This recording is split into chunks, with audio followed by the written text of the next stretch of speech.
Hey, welcome back to the Soul Pod. This is Stacy. I want to jump into a familiar topic. It feels like I come back around to this in one way or another, um, pretty frequently. But I think it's an evergreen topic that we can all sort of relate to on a day-to-day basis. In fact, and this is really about this video is going to be for anyone who's feeling like life's being unfair, like that kind of thing. I think you know what I mean.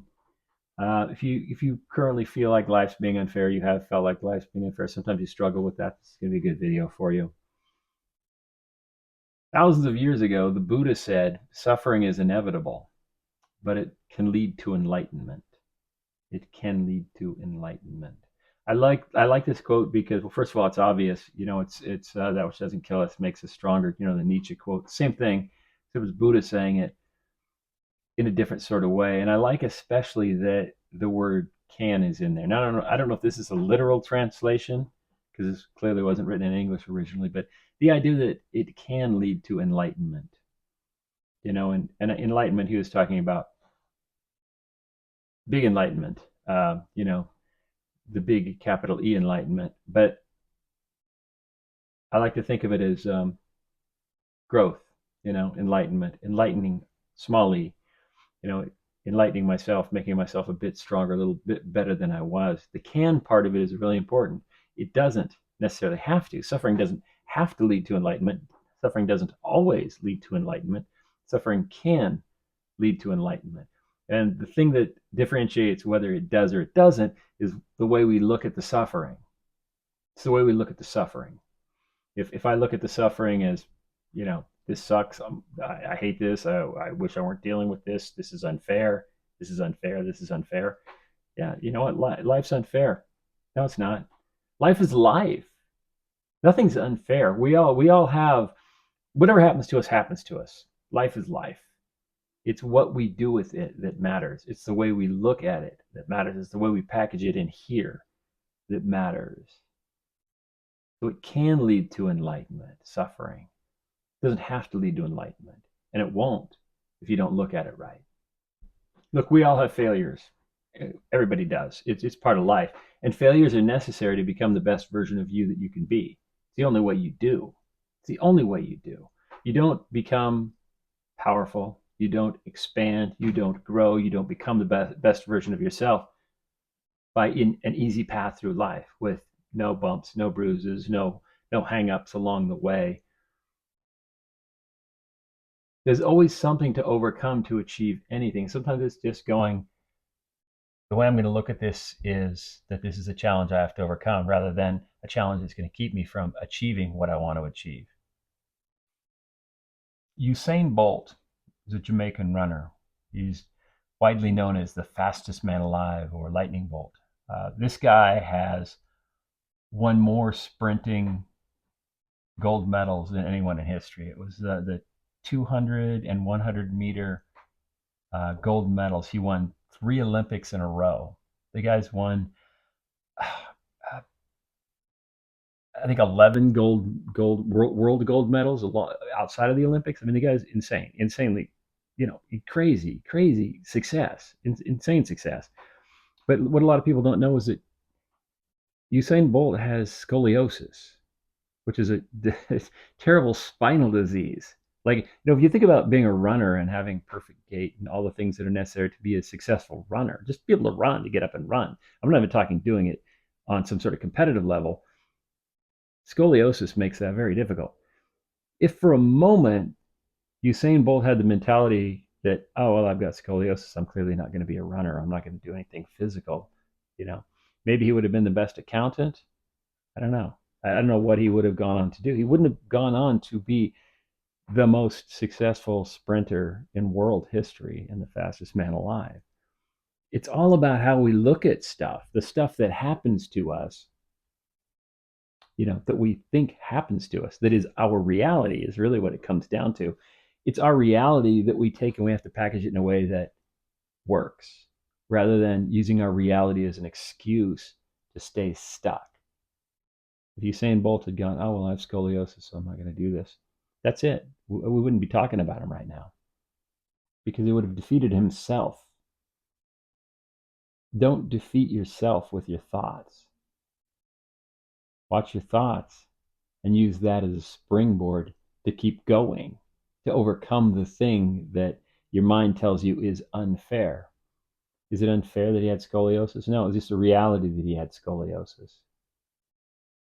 It's a reality that he had to be aware of and overcome.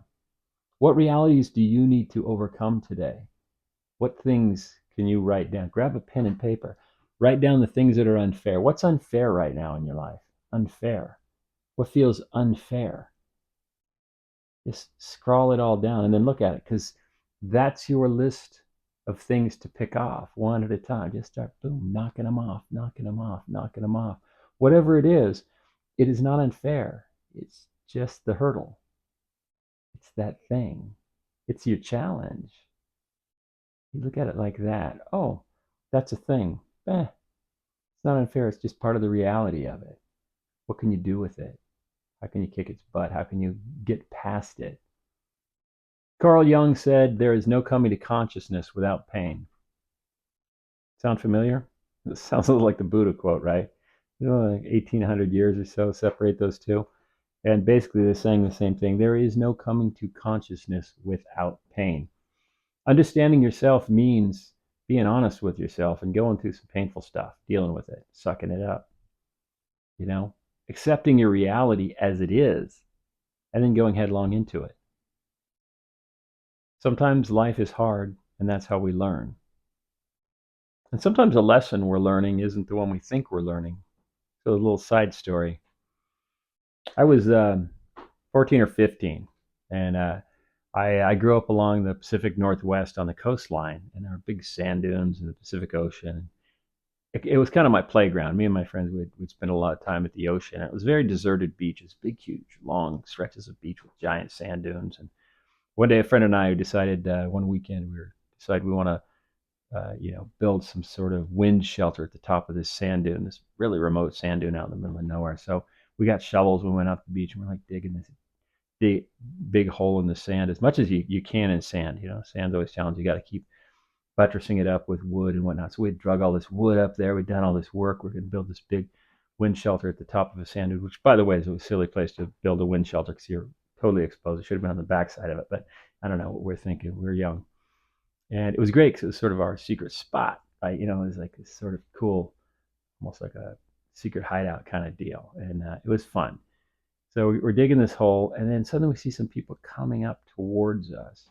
As we got close, we started to recognize them as people we went to school with. Nobody that I was friends with, but one of them I knew from reputation as being kind of a jerk, kind of a mean guy, right? Didn't really know him though. And they walked right up and they said, "What are you doing?" Kind of in a smart ass sort of way. And so in a smart ass sort of way, I was like, "Don't worry about it."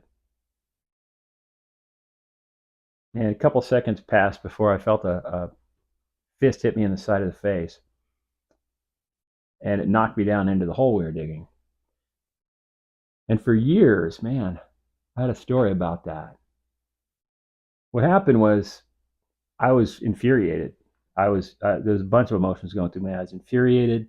I was, I had anger. I had some fear in there. I had embarrassment that someone had done this. I had confusion that, well, what the hell? Like, I give this guy a little bit of attitude. I don't even know him. He asked me a stupid question. I give him a stupid answer, and he punches me. Who the hell does that, right? Like, all this is going through my head. And in that moment, I had a choice to make. Do I get up and go at it with this guy? We get into this nice fist fight match, or something else? What happens here? And what happened is I stood up, climbed out of the hole, I grabbed one of the shovels. And I saw the look in his eye in that moment. It registered for me for the first time that he thought I was going to hit him with the shovel. But that hadn't even crossed my mind because I'm not that violent. Clearly he was, because that seemed like a reasonable thing to him, that's what I might do next. And I turned and I walked away. For years, that bothered me. The reason I share this story is for years that bothered me. It bothered me that I walked away. That I, in that moment, instead of, manning up, okay, he punched you, you got to go in full force, and you got to show him. The reality is that I played that thing over in my mind 1,000 times maybe over the years. And I thought, all these different scenarios in my mind. Someday I'll see that guy again. I'll punch him in the face, just square on. And I call this stuff. And it all came from my embarrassment and my shame of not doing that in that moment. And it took years, but I realized that that's not what it was about. What it was about, the lesson that I learned, was that in the moment, even being 14 or 15 years old, I knew he was a better fighter than me. I knew he was angry. He was a fighter. He was a scrapper. Enough so that he would punch a total stranger practically in the face for a smart ass comment. I wouldn't have won that fight anyway. I'm not a fighter. But back then, I had the wisdom to know that the right thing to do was to turn around and go home. It's about knowing what we're learning. It's about understanding that sometimes the lesson we're getting is not the one we think we're getting, but being aware of whatever it is. Life will punch you. It will knock you down. And it's not that it's unfair. It's the reality of the situation. There's nothing that can be done about it. It is what it is. It's what you do in that moment that matters. And what you can't do in that moment is stay down. Whether you get up and walk away from it or you get up and swing back is up to you. The lesson may not be the one that you think it is, but what you do gain from it is just getting up. Don't let it knock you down and keep you down. Take a moment, take a breather, get back on your feet, and move on to whatever's next. We all fall. It's getting up that we grow. And it's not just in the physical side of it. Mostly it's right there. The majority of our success comes from the way we look at it, the way we look at the adversity. So, what adversity is on your list? What is the thing that you think might be unfair? Go for it. Pick one at a time. Pick the one that's bugging you the most.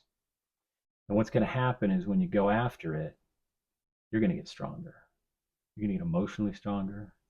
You're going to be able to stand up against these things. It's not going to bother you as much anymore. You are as strong today as you are because of the things that you overcame. Take a breather. Give yourself a little bit of love, respect, empathy, and then go for it.